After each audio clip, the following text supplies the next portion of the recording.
Hey Clashes, it's finally here, the first sneak peek for the October update, and this means we are going to discuss the reworked revenge button, as well we're going to take a look at the final numbers, the damage numbers of the new Springtrap, and we're going to kick things off with the removal of the Town Hall weapon levels. Which means you can see on Town level 12, 13, 14, and as well 15, there are no stars on top of the town anymore because there's no more way to level those Town Hall weapons. Instead, for Town Hall 17, nothing is going to change. Let's move on to the new Springtrap though.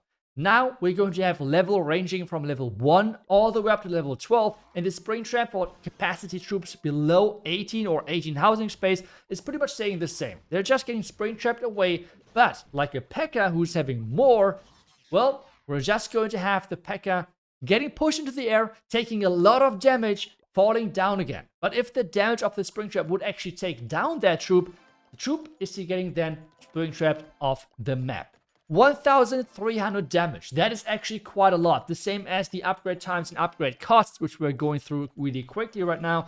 But 1,300 damage seems maybe a lot as well for some of the heroes out there. This is why the damage is reduced by 50% for heroes, for pets, and as well as siege machines. Those three things are taking reduced damage, 50% less damage actually, than troops, for example. Which means a Root Rider, Electro Titan, or a Super Yeti would still take the full 1,300 damage, but a hero or a pet, for example, will only take 650 damage. That is going to have a big impact, especially on Royal Champion charges. Let's take a look at this. The damage, though, on the other side is not the major factor. The major factor instead right now is the push-up time. Because you can see, in the time where the Royal Champion is in the air, she cannot attack. Which means a lot of time is wasted. In a Royal Champion charge attack, you will waste a lot of time with not doing anything pretty much. And you can see it right here. It is kind of crazy. As well, an important fact is if something else is triggering the Springtrap, the troop or the hero or the pet or whatever is triggering the Springtrap is not always the troop which is getting pushed up. It is always the troop with the highest housing space. So this is why the Royal Champion gets pushed up, even if the Fox is triggering the trap, for example. But let's move on with the next change, and that is actually a bug fix for the Yetis. Currently in the game, all of the spawned Yeti mites are spawned on the same pixel, like on the same spot, which is obviously really bad, because splash damage takes it out really easily. Instead now, things are more spread out again, which in fact is a buff for Super Yetis and regular Yetis, so they're going to become stronger with the new update because the bug is fixed. Next thing is a nerf for Defending Furnace. Now, healers cannot get one-shot anymore by a single Fire Mite. Currently in the live game, if one Fire Mite jumps into your healers, they are going to go down guaranteed. Except if you're using like a spell or any support maybe to support them. But right now, they will always survive with a little of hit points if the healers are not taking any other damage from another source. Which is going to be a nice actually quality of life change, and it's why a nice balance change in general. The next balance change is actually happening for the Heroic Torch. This thing is going to be buffed, but only a little, because now the movement speed and the effect overall is affecting the Warden as well. Currently in the game, if everything around the Warden is having more speed, he cannot catch up and really falls behind. Now instead, he's going to stick around. The equipment though is still pretty bad.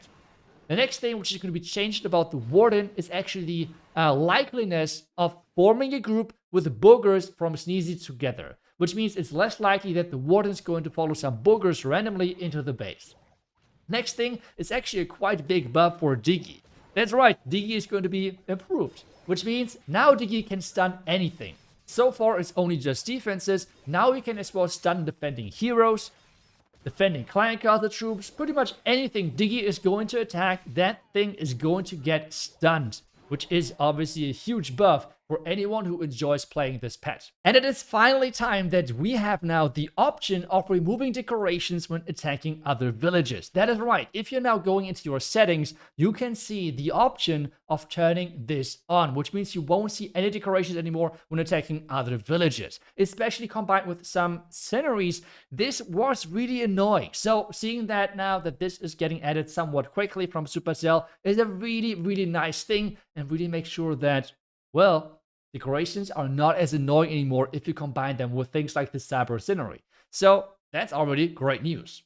The next one on the list is time and cost reductions, and a huge shout out as always goes to Ninja for actually sharing those numbers with me. Zooming in a little bit, you can see already a lot of time reductions for those heroes. Supercell has noticed, I mean, it's nothing new, but hey, they have noticed at least that not playing with heroes is not as much fun. So for Channel 13, for example, we are losing over 100 days of upgrade time, which is a lot. If we take a look at the numbers of Ninja again, it's 36%. I mean, that is just crazy. If you want to check numbers even further and like take a look at how long you're going to take to upgrade your next tower level and such, I will link you the Clash Ninja website down below the description. As always, a huge thank you goes to him for providing those stats in such a nice way. But this means, hey everyone, we're going to have some really crazy cost and time reductions. The next thing is going to be a really nice quality of life improvement and as well a buff to the loot overall. Because currently in the game, we have a system where when you're attacking a lower tower level player, you are going to receive less loot. That already has been in the game and has never become changed. And this is not going to change, but instead, if you're attacking now a player with a higher tower level, so if you're attacking like tower 11 as in tower 10, for example, you're going to receive now more loot. I mean, that's always nice, right? Like getting more loot is just better in general. But there are more changes. As I said earlier, we are going to receive a rework of the revenge button. But this means as well that the loot card is now a little bit less efficient. Which means currently in the game, we have 20% of your lost loot on a defense is going to get pushed into the loot card. This is going to be reduced to only 10%. But before you're joining here and screaming, where's your loot? Trust me, the revenge button rework is making up for it by a long shot. Before we're diving in there though, I want to give you a quick rundown on how the magic shield now works. Because the guard and the regular shield, which you know from the live game, are no longer there anymore. Supercell wants to make this way more simple with just having one classic shield. That's it. The magic shield is now the shield, and that's it. No guard, no anything around it. That's it. If you're losing 30% of your loot during an attack, you're going to gain the magic shield. The duration is always 8 hours. It's always the same, but the good news is that if you're attacking during the magic shield, you're not going to lose it or anything. That is already doing way better work than what we have currently in the game, and there's no way around, oh, now the guard, now the shield, now this, now that. No, it's just the magic shield. It takes 8 hours if you have lost up to like 30% of your loot or more. That is the important thing. Now, let's do an attack, for example, where we're looting the base. Yes, Mass P.E.K.K.A, because why not? It's tower 12, right? So it should work. So we're going to do a nice loot attack here to get some nice rewards. And then we're going to check out how the new revenge system works. Because we have talked about that earlier. You're now losing loot compared to before in your loot card. Which means if you're getting attacked, it's only 10% of your loot card now. But this loot, you can claim it back from the revenge. Because now the important thing is, well, that you can revenge through the magic shield. Now you might go crazy about, oh, now I'm losing so much loot. Not really, because now there is ghost bases existing. I know that's a lot of information on, like in a really short amount of time, but let me try to explain it to you. A ghost defense is pretty much a mirror of your base, which can get attacked, but you're not losing any loot. This defense, though, can be still showcased in your defensive log, so don't be surprised, but you won't lose any loot, and it's going to be highlighted as a ghost defense. Which means, just make sure that the attacking pool is not running out of bases. This is why those ghost defenses or ghost bases pretty much exist in the normal game. Just to make sure that, well, everyone can find a base. But during you having a magic shield, you cannot lose any loot. But how does this work now with the revenge button? Well, I've just attacked myself, so let's take a look at how this works. You can see I've attacked myself like a couple of seconds ago, so I'm going into my defense log, and I can see right there, this evil iTzu person has looted me. So I will use the revenge button now. Even if the other account is having a magic shield, I can still attack it. By the way, don't be confused, this is just like an example base here. So if we attack this now, we can get the loot back. But the great news is, do you remember how much loot we have gotten? That's right, we have received 980,000 gold and elixir, for example. But this revenge is always giving you at least 1 million each with extra 6,000 dark elixir. This is the minimum of a revenge which you can claim. If you have, like, if you're attacking the revenge base and there's more possible loot, don't worry, you will get then more loot. But if you're a defender, if you're like the defender, for example, if you have just lost only like 500,000, then this is going to be upped to 1 million. So the 1 million is the least you will get. That is for sure. And the good news for everyone is going to win.